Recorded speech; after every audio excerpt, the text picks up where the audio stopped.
another thing I should mention sometime is about my new version of the role of constituted authority.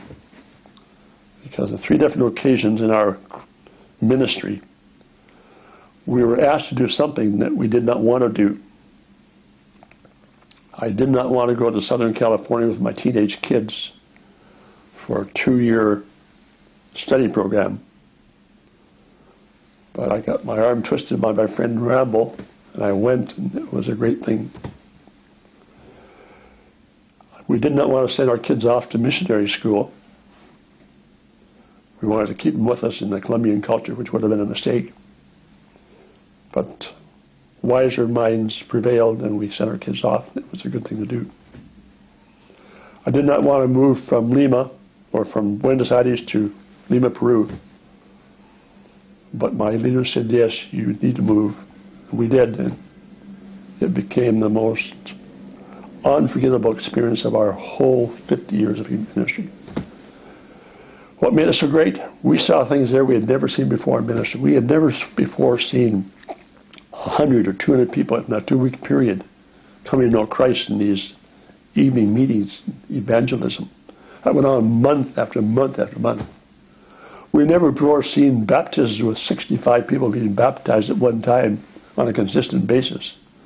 We'd never seen people being baptized in 2 different tanks at the same time because of the number of people.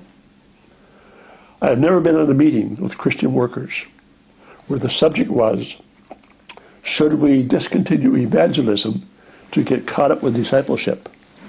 And around we went in this meeting. Peruvian leaders, missionary leaders.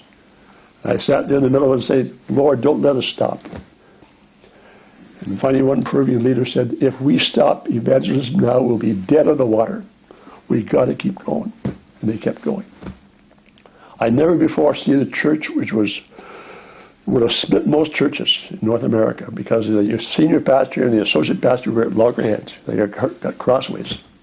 In the middle of all these crusades taking place and all this evangelism taking place.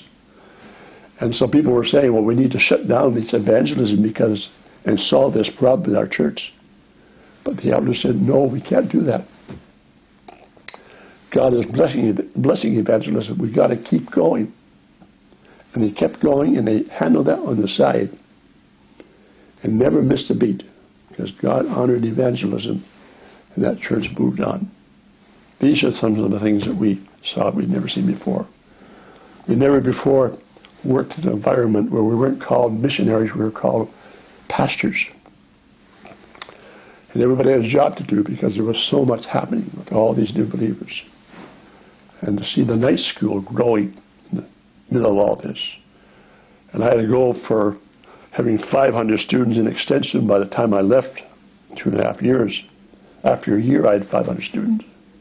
Everything you touched grew. Amazing. Amazing. So that was really one of those very special times in ministry for myself and my wife and my family.